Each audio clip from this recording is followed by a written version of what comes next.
or the two divisions, one in the NFC and one in the AFC, that have all their teams above 500. So we're getting ready to go to Merrill Reese here in a second, and we're going to talk to our friend and get his opinion on what he's seen so far with this tremendous start of this football team. And Xander, we ready to go to Merrill here? Can we go to him now? Let's go to Merrill Reese right now, who's on a short work week. He's got the Texans on Thursday Night Football. Merrill, most impressive thing that you've seen so far with this football team as you're 7-0.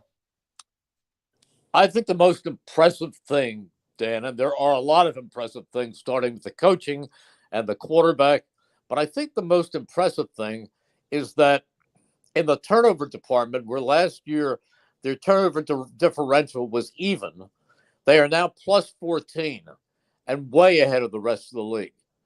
14 times more they have taken it away than given it up. And after 7 games, can you remember a team going 7 games without losing one fumble? No. I went back and looked too, Merrill, and I couldn't think. You'd have to go back to one of those Steeler teams in the 70s. That was one of those teams that didn't really turn the football over because they ran the ball, and that was the early Steeler ones, not the later ones with Bradshaw. But no, I haven't seen anything, and that has been the most impressive thing. But Merrill, I want to throw this at you. You know, all the teams in the league, I'll tell you the most impressive thing for me, and tell me what you think of this. They never played down to their competition. I mean, coming out, look, the Steelers are terrible. This team on Thursday is terrible. Now, everybody can win on any given Sunday, Thursday, Monday. We know this. However, they never played down. I've seen the Bills play down the competition. I've seen the Chiefs play down the competition. That's really from the coaching staff and player accountability. That's got to be one of the most impressive things. Yeah, I think that is. I mean, they are always ready. I was worried, Dan, about the Detroit game going into the season because the Eagles' practices really didn't have any real physicality, and the Lions, to me, looked like they were in mid-season form, at least from watching Hard Knocks. And the Eagles weathered a few storms there, but still won the game. But ever since then, they've been pretty good. You know, do you agree, Merrill? It looks like now we're going on 2 years here, and let me knock on wood. But the way that they do practice in the exhibition season and the way they prepare in the exhibition season, you know, I'm always a believer that you have to put hard work in. I'm always a believer that you got to play your guys and you got to get rhythm going. But the Eagles the last 2 years have been relatively healthy. And again, I say that with great respect to the league, knowing depth is an issue here, the war of attrition. I get it all. I'm not trying to jinx anybody here, but maybe they did find the fountain of health, the way they prepare. Maybe they did. The only significant injury came last Sunday when Jordan Davis, the number 1 draft pick, appeared to sustain a high ankle sprain. But that's the only one so far, really. I mean, guys get dinged and there are concussions and things of that nature, but there haven't been any season enders, which is very, very big. How impressed have you been with the way that Sirianni has gravitated to being a head coach? I tell you, do you agree, Merrill? Ever since he handed over the play calling duties to Shane Steichen, Nick Sirianni's been a better head football coach. Well, Nick is a good coach. I don't know if handing over the play calling is the difference. And I think, and I've said this to you before, I think the play calling is overrated, that it's execution.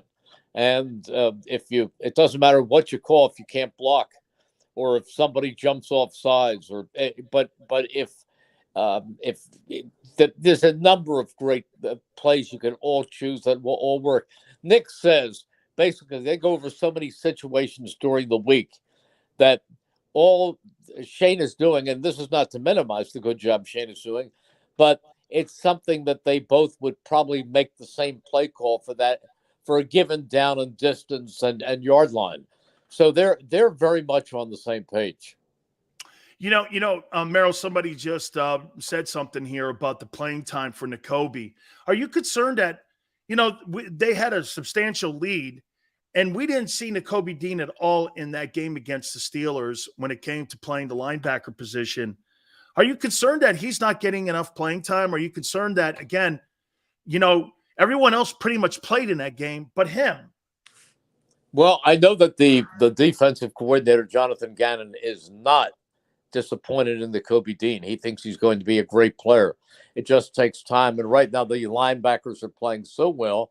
And let's face it, very often you're only dealing with one or two in a passing situation. But the Kobe Dean's day will come, and he's playing very well in special teams. Now, I know that sounds like, yeah, but she has a nice personality. But the truth of the matter is, the Kobe Dean is a good football player. And you may not see it this year as a linebacker, but eventually when he gets in, he will succeed. Merrill, I try telling people the same thing. Some guys are just, it takes a little bit more time. Some guys you can plug right in. You've seen this too, right? You put a guy in there, right, Merrill, and all of a sudden he just doesn't pick it up. And then boom, there he is in the second, third year. He picks it up and he's a ball player and turns into an all-pro. Well, aren't we seeing that not on defense, but aren't we seeing that right now with Geno Smith in Seattle? We sure are. That is absolutely a great comparison. All right. I get a vote for the NFL alumni that NFL honors at the end of the year. And I got to tell you right now, I would have never have said this at the beginning of the year, but right now, after 8 games, I got to tell you, Merrill, I mean, I got Jalen Hurts is right now getting my MVP vote. I mean, how shocked have you been? We're not, before we were comparing him, Merrill, to Kirk Cousins and other guys. Now we're talking about him and Joe Burrow, Patrick Mahomes, Josh Allen language. I mean, it's been quite an ascent for him, hasn't it, this year? It has been. About an hour ago, I was at the facility, and I asked Shane Steichen, the offensive coordinator, and I said to him, are you surprised, not that he's better, because you liked what you saw with Jalen last year, but that he's not just improved, but he's improved to the point where he's on a whole other level? And Shane Steichen said, no, I expected it. He said, I see it every day in the meetings. I see it every day on the practice field. I saw it all summer at camp. This was coming.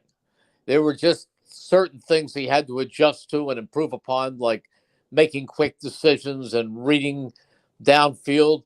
But he has done that. And he said, I'm not surprised. I expected this. And I didn't see that coming. I saw a starting quarterback, but I didn't think we'd be seeing the elite performances that we're seeing this year. Absolutely. I mean, he's just knocking the cover off of everything and all the doubters and what they're saying about him. All right, Merrill, you've covered this team for such a long time here, and you're like a Eagle encyclopedia. If you had to pick a wide receiver, T.O. or A.J. Brown, who would you want in your huddle? A.J. Brown. Wow. Why? Well, first of all, you said in my huddle. Yes. So don't know that A.J. Brown's not going to be screaming, I want the ball. And I also, look, T.O. was great. He was great. But by the end of that first year, his relationship with Donovan unraveled. And then I saw the next year where T.O. was totally divisive to this football team. There were a portion of the locker room that loved T.O. and another portion that wished he would just shut up and go away, which, well, I don't know if he shut up, but he did go away. But T.O. has not done well in the teammate parade, either in San Francisco, Philadelphia, Dallas, or Buffalo. 2 last questions for you, Merrill. You look at where everything's going here with this team here, and the job that Miles Sanders is doing for the offense. He's on pace for 1,400 yards. They may be in the market for another move here as we get closer to 4 p.m. Eastern. People are talking Kareem Hunt. I don't know what the Browns do after last night. They put him on display. Just really not enough being said about him and how well and how important he's been to the offense. I agree. I don't think they ought to do anything in the running back department. I think that what we've seen from Miles Sanders is outstanding. Boston Scott gives you a great change of pace. Kenneth Gainwell has fit well into the role of a third down back. And then they have Trey Sermon, who they picked up, who has yet to really play much, a little on special teams. played moderately, but he's a powerful back. So I think they have a good complement there. I wouldn't mess with that department. Okay, I'll close with this with you. What's been funner to cover? The 17 team up to this point, November 1, or this team this year? That's a good question. I would have to say, in my opinion, that team had a lot of heart. They made up for a lot of injuries. Don't forget, they lost Jason Peters, their best offensive lineman, Jordan Hicks, their best linebacker, Caleb Sturgis, who was their kicker. They had to pick up some guy named Jake Elliott from the Cincinnati practice squad. They lost, who else did they lost? Their best special teamer, Chris Maragos. They lost so many people.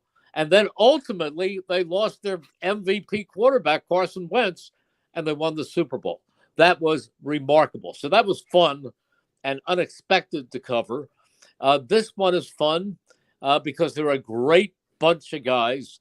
They're a bunch of players that mesh together as a team. They have a terrific, young, bright coaching staff. They're both, and I'm a big Doug Peterson fan too, of course, and also a Nick Sirianni fan. So they're both fun to cover when you're going through them. Now, this team hasn't gone to the Super Bowl yet, so that will be interesting. And as I mentioned, no Eagles team has ever gone 8-0, and they're on the verge. Wow. Hey, in closing, as we walk out the door here, boy, I'll tell you one thing is evident. Indianapolis misses Nick Sirianni. And I got to tell you, Merrill, I mean, I know that he was with Frank a lot. He was with Frank in San Diego when he was a wide receiver coach with him. And I know he went to Indianapolis with him as a head coach. But there's no question that the influence that he had there with Phillip Rivers when they won 11 ball games last year, even when they won, 9 ball games, you still had some of the stuff that Sirianni had put into that offense. And it kind of worked a little bit with Wentz. But I tell you, what's happened with the offense in Indianapolis just shows you, I think, how underestimated that Nick Sirianni was as a head coaching candidate. I think so, too. When I first heard his name mentioned, my immediate response was, who? I mean, I wasn't aware of a wide receiver coach in Indianapolis, but boy, has he done a good job, or an offensive coordinator, but he's done a great job here. And it's not just the play calling or the schemes. It's the way he handles the players. It's the combination of liking him and trusting him. That's a great combination. It's not always possible, but they like him and they trust him. There's a loyalty there, and he treats them well too. So, and it's a great staff. Steichen is doing a great job. Jonathan Gannon will probably be a head coach after the season. He's doing a great job. They're just good, and they have leaders on this team. There's no better leader than Jason Kelsey and Brandon Graham. And Jalen Hurts, as a young guy, has really been a leader. He shows that leadership. Lane Johnson is the same way. They're a great bunch. Absolutely. It's a great run. Texans on Thursday night. Don't forget, Merrill's on WIP on Thursday for the game, and we appreciate it. Merrill, thank you for always finding time. Go Birds, man. It's happening. Appreciate it. Thank you. It is. I hope it keeps happening. Absolutely. Thank you, Merrill. That is our friend Merrill Reese. Don't forget, again, he's calling the game for WIP on Thursday night. I'm going to make a comparison on Nick Sirianni, and tell me if you agree with it. I'm going to do that. I have the top quarterback performers through week 8. Holy cow.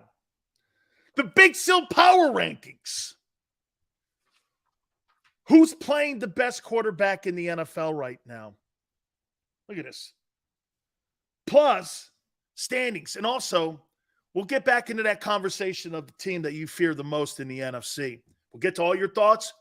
Please hit the like button. Keep it here on the National Football Show. Go to get your game on. Go for the beers. Go for the cheers. Go for the hit and the hits. Go for the stakes and the stakes. Go to get your parlay on. Go to get your party on. Go for the scene. Go for the screens. Go for the gallery. Go for the win. Go to Ocean. Visit theoceanac.com to plan